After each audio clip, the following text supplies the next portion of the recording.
Good afternoon, Fabio Donetti with the musings of Winston, and we're going to cover the week of March 25th to March 29th. Let me see, 1 second, let's put this camera perfectly aligned, sorry. Okay, so we go. Big thing clearly is the back to the market, to the IPOs, but we'll talk about that later on. Let's start with the beginning of the week. So we have at the end of last week the very famous, infamous Mueller report, the whole thing, the looking into collusion between the Trump campaign and Russian operatives. After 22 months of investigations, nothing came out, no indictments, no new uncovered things. So in a way, that was a cloud that the market had. Imagine if something had been very negative, recommending impeachment to the president or indictment of a lot of people, let's say the son-in-law of the president or something like that. So nothing of that happened. So I think it's a cloud that has moved out of the market for now.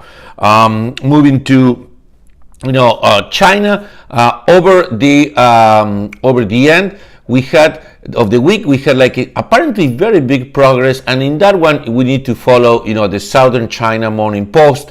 They are in Hong Kong, they had the best information because the delegation was in China this week in Beijing. Steve Mnuchin, the Secretary of the Treasury, and the rest of the top brass of the U.S. administration on the topic. And on Friday, the Chinese market went up 2.5%, thinking that very significant progress is made. Larry Kudlow, the head of economic advisors, made a very good comment by saying that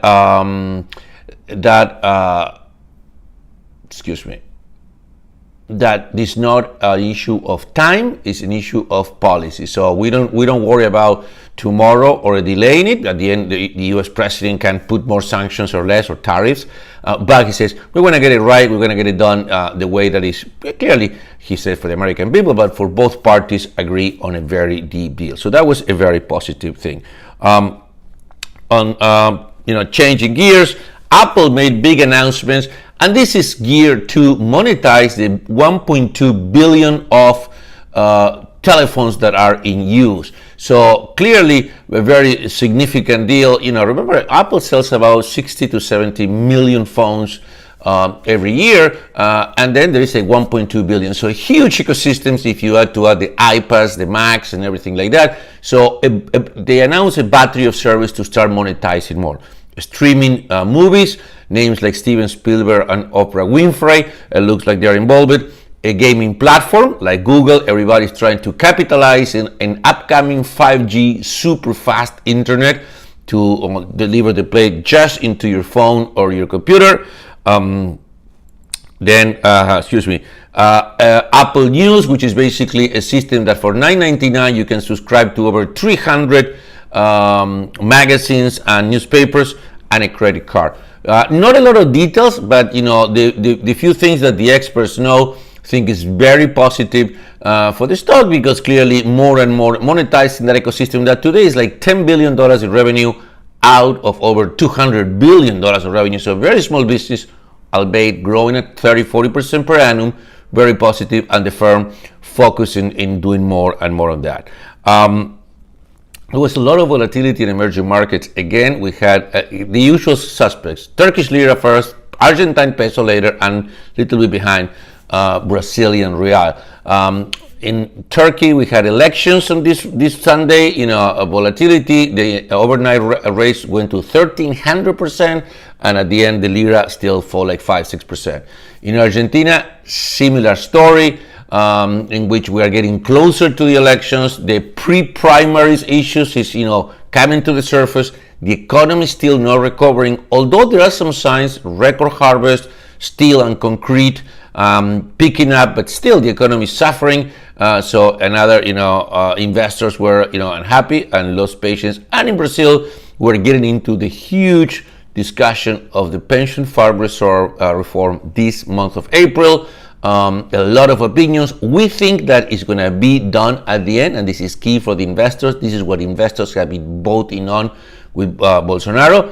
But our expert, Luis Carvalho, says it's going to be a very bumpy road, so fasten your seatbelt. So very high volatility in the markets there. And then big day for Lyft. The company, $2 billion of revenue, up 100%. 18 million drivers, 3 times what they had last year. However, still lost $700 million in 17, lost $900 million in 18, but the company went up at the top of the range, $72 with a 26 billion market cap, and it almost went up 22% the day of the IPO, then settled a little bit lower. The week before, we have Levi Strauss that went up 30% on the IPO. So clearly on a market that is good and stable, allegedly there are 300 companies that had filed for going public mostly in the United States. So we have Uber, Pinterest, Slack, a lot of the big names, but at the end of the day, we have a big interest for that. So clearly, be in the loop. We'll be covering that for sure. What's going on with the IPO market worldwide? And then it was the end of the quarter, the end of the month, and we had the markets very good. All the markets ended up kind of in double digits. Even Argentina, that corrected a lot, is still up 15% for the year. The one that suffered a lot was Brazil. Brazil was up double digits and is basically only up 5-6%. So it went down 10% in the span of a month or so. So kind of negative on that side. But most markets were very big. Actually, the 3 biggest is China, Argentina, and the Nasdaq up 16%. The worst, the Argentine peso, down 13%. Gold shares flat, so that's bad, flat. But the overall was a very good quarter. What do we think? Stay still, don't rock the boat. We're climbing a wall of worries in terms of economic news, recession or recession, the Fed, what it will do. Some people are now calling for a cut in rates because there is marked deceleration. Don't rush it. The market has discounted that we hit a bump, not a recession. So we'll stay with that. Clearly, if the news are bad from here on, we'll have a drop. If the news are good, the market will stay. So that's why I think the window is open and people are coming to the market fast to print. We're going to have this Friday a labor report. Remember, it's about 185,000 expected. Remember, last month we had this funky 20,000 number. So everybody's looking at the revision, see what happened with that number, and we'll be paying attention to that. Like always, for our subscribers, every day, 8:45 a.m. New York time, on our daily call. If you want more information, you can visit us in winston.capital. Have a great week.